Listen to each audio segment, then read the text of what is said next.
South India shopping mall the wedding మంత్ర సరికొత్త wedding collection south India shopping mall. నమస్తే, welcome to I dream social spotlight with కవిత.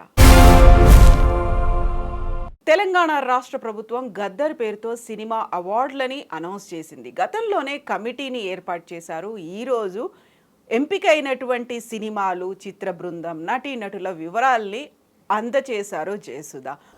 కాకపోతే best of బెస్ట్కే మనం ఇవ్వగలం awards. So దాంట్లో వీలైనంత వరకు we did our best. Time ఎక్కువ తీసుకోకుండా I would like to announce Gaddar Telangana film awards. ఓవరాల్గా గద్దర్ సినిమా అవార్డులను చూసిన తర్వాత ఏమనిపిస్తోంది, మిస్ అయింది ఏంటి, అందులో మోస్ట్ ఇంట్రెస్టింగ్ అట్రాక్టింగ్ థింగ్స్ ఏమున్నాయి? మనతో పాటుగా ఉన్నారు senior journalist and film critic Bharadwaj గారు. సార్ నమస్కారం. నమస్తే సార్, గద్దర్ అవార్డ్స్ అనగానే ఫస్ట్ నంది అవార్డులు 10 ఏళ్ల పాటు ఇవ్వలేదు, గద్దర్ అవార్డులను మేము ఇవ్వబోతున్నాము అనేది అనౌన్స్ చేసినప్పుడు బోల్డ్ అంత ప్రహసనంగా దానికి సంబంధించి బోల్డ్ అని క్వశ్చన్ మార్క్స్, డౌట్లు ఇవన్నీ కనిపించాయి. బట్ ఫైనల్గా అనౌన్స్ చేసేసారు 14th ఇవ్వబోతున్నారు అనమాట. సో మొత్తం ఆ లిస్ట్ చూసినప్పుడు ఏమనిపించింది సార్ మీకు? అంటే మొదటి నుంచి కూడా గద్దర్ పేరుతో సినిమా అవార్డులు అనేది అంటే గద్దర్ అభిప్రాయానికి గద్దర్ అనేటువంటి ఒక వ్యక్తికి రాజకీయ అభిప్రాయాలు ఉన్నాయి, అలాగే ఆయనకు ఒక సామాజిక జీవనం ఉంది. ఇది తెలంగాణ సమాజంలో ప్రతి ఒక్కరికి తెలుసు. ఆయన అభిప్రాయాలకి భిన్నమైనటువంటి సినిమాలకి అవార్డు ఇవ్వాల్సి వచ్చినటువంటి సందర్భంలో గద్దర్ పేరుతో ఇచ్చేటువంటి అవార్డు ఆయన అభిమానులు అలాగే ఆయన జీవనంతో అటాచ్ అయినటువంటి వాళ్ళు ఎలా రిసీవ్ చేసుకుంటారు అనే ఒక ప్రశ్న ఉంది. చాలామంది దీన్ని ముందుకు తీసుకొచ్చారు ఆ టైంలో, కానీ ప్రభుత్వం బుల్డోజ్ చేసుకుంటూ వెళ్ళిపోయింది. ఇప్పుడు ఈ అవార్డులు ప్రకటించిన తర్వాత గద్దర్ రాజకీయ అభిప్రాయాలకి పూర్తి భిన్నమైనటువంటి సినిమాలకి అవార్డులు దక్కినాయి. ఇప్పుడు ఆల్రెడీ సామాజిక మాధ్యమాల్లో అంటే సోషల్ మీడియాలో గద్దర్ అభిమానులు, గద్దర్ రాజకీయ అభిప్రాయాలకు అభిమానులు వాళ్ళందరూ రియాక్ట్ అవ్వటం మొదలుపెట్టారు. ముఖ్యంగా రజాకార్ సినిమాకి 3 అవార్డులు వచ్చినాయి. ఈ రజాకార్ సినిమా అనేది ప్రాపగాండా సినిమా సిరీస్లో భాగంగా యాట సత్యనారాయణ డైరెక్ట్ చేసినటువంటి సినిమా. ఇది దానికి ఒక పొలిటికల్ ఐడియాలజీ ఉంది ఆ సినిమాకి. ఆ సినిమా నిర్మాణం వెనక ఒక రాజకీయ అభిప్రాయం ఉంది. ఆ రాజకీయ అభిప్రాయానికి పూర్తి భిన్నమైనటువంటి రాజకీయ అభిప్రాయం కలిగిన వాడు గద్దర్.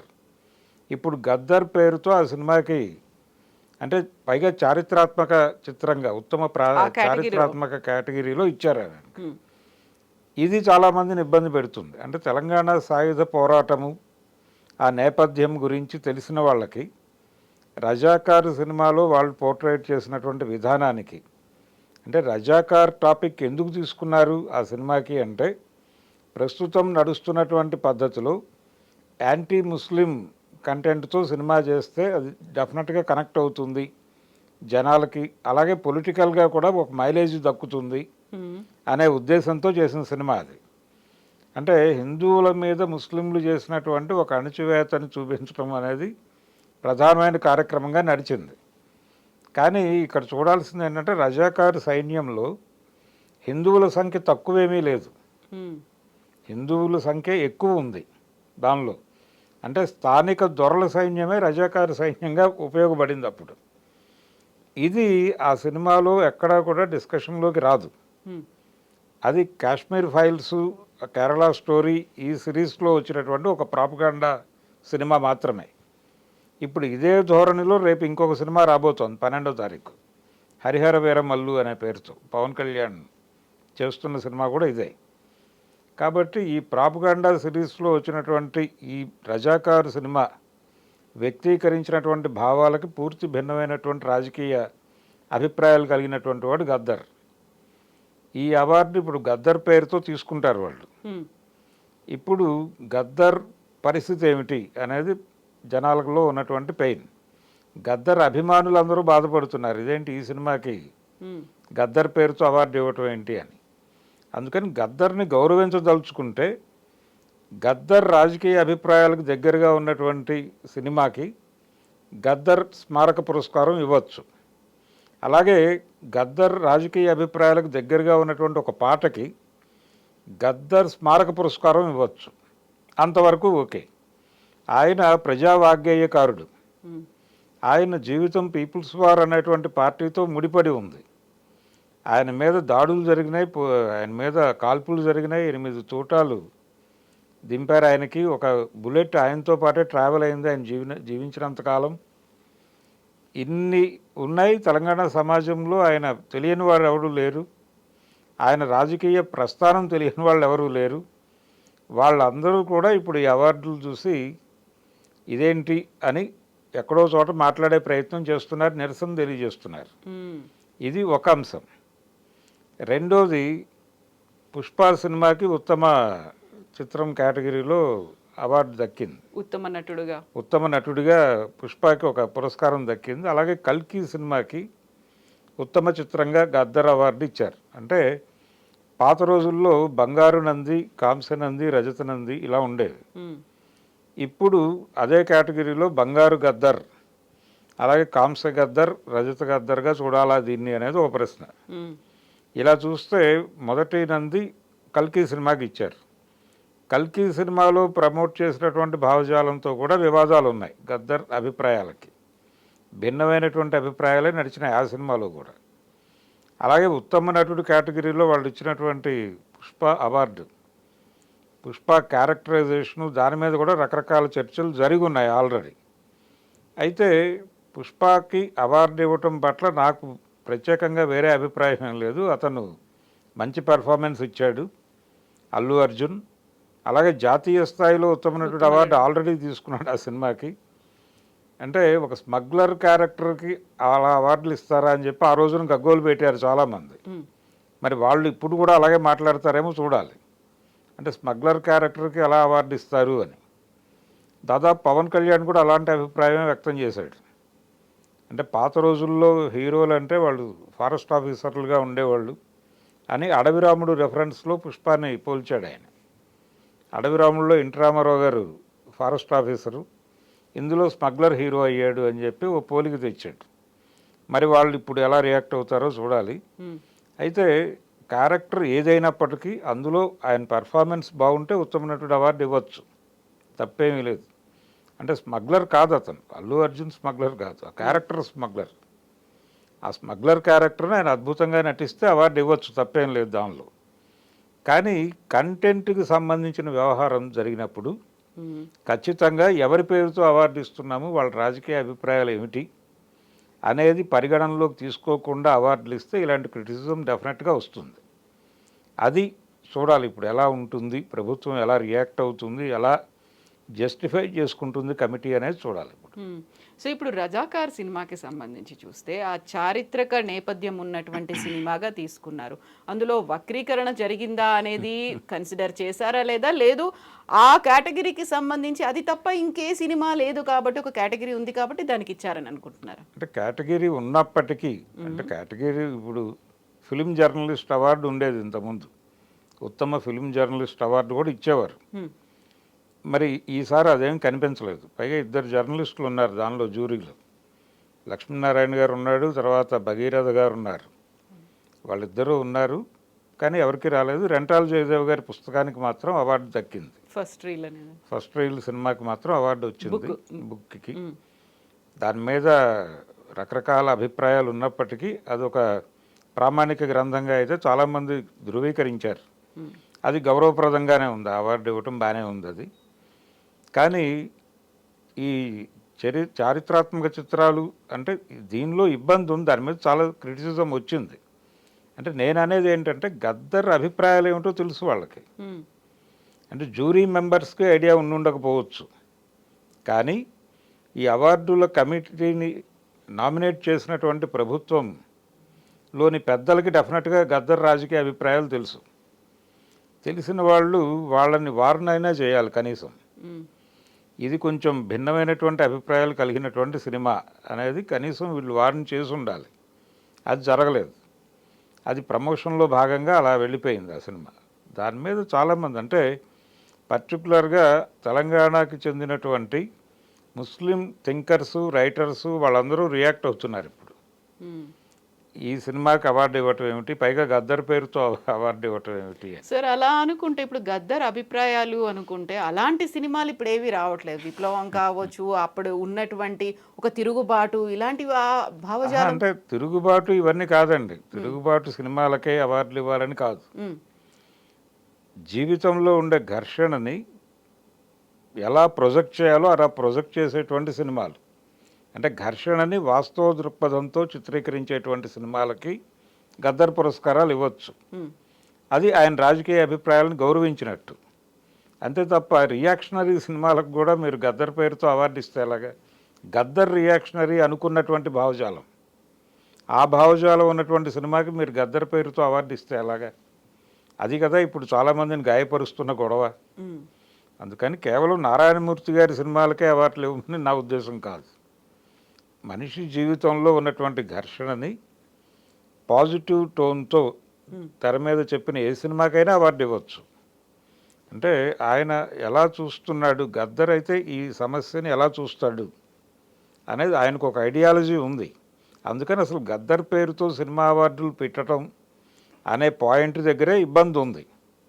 అలా కాకుండా ఏ లేపాక్షి అవార్డ్స్ అనో, ఉమ్, లేకపోతే నిజానికి ఆ లేపాక్షి నుంచి తీసుకొచ్చిందే నంది, అది కాకుండా కాకతీయ పురస్కారాలను పెట్టుకోవచ్చు, ఇంకేదైనా పెట్టుకోవచ్చు. అంటే తెలంగాణ చార్మినార్ అని పెట్టుకోవచ్చు.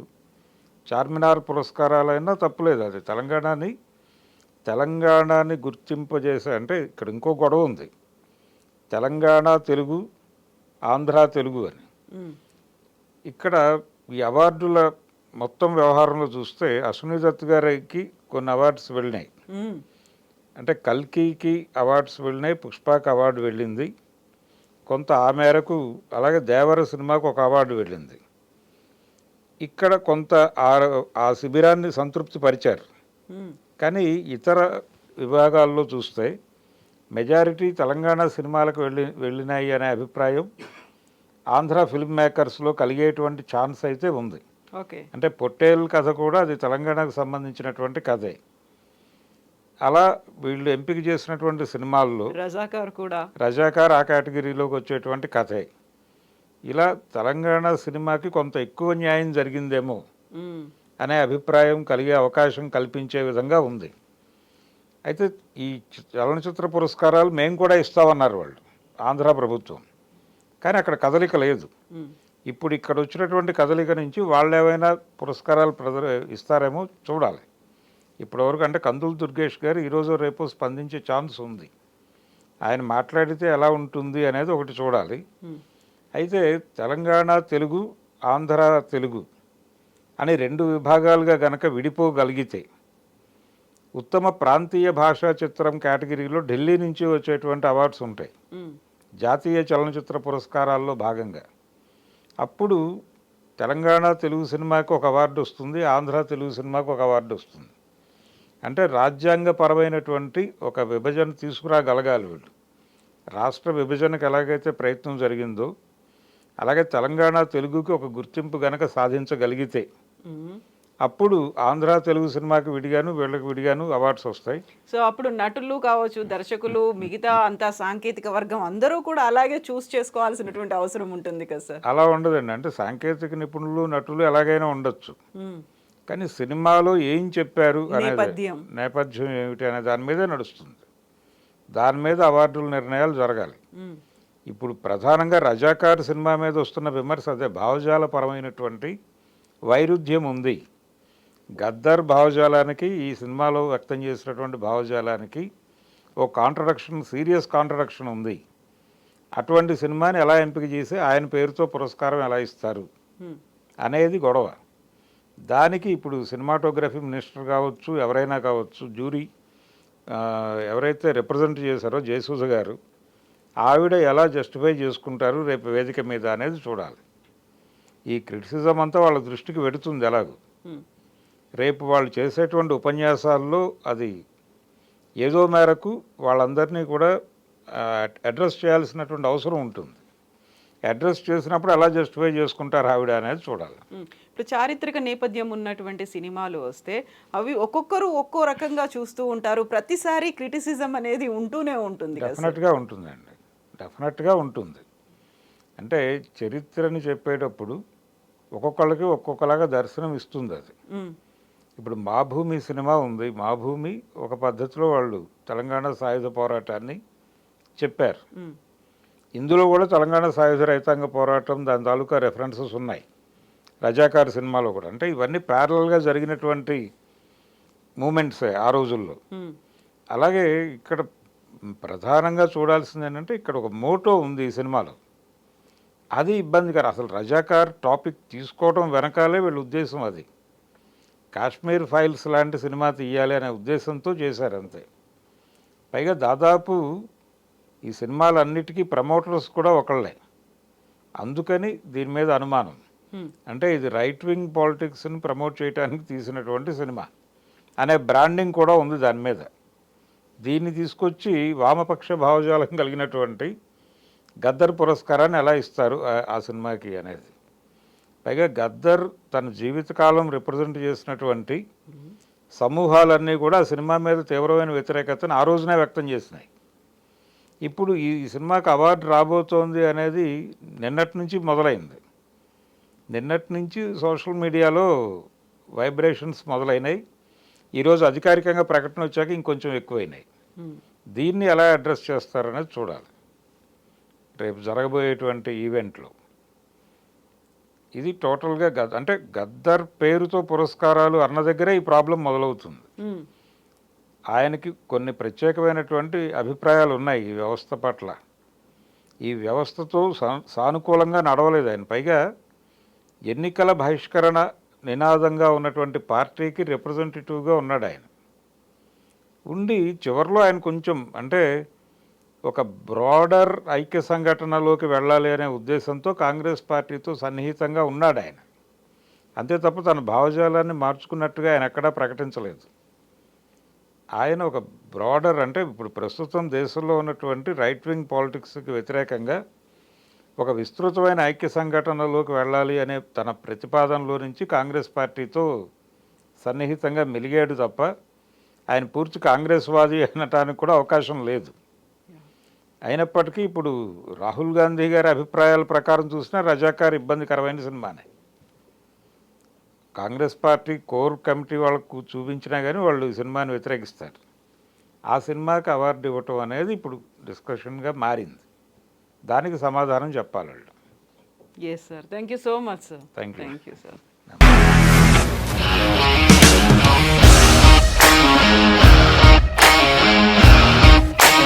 ఇండస్ట్రీలో కమిట్మెంట్ ఇష్యూస్ వస్తే నీకు కూడా వచ్చినట్టు మార్నింగ్ తీసుకెళ్ళాడంటే కొట్టి పడేస్తాడు.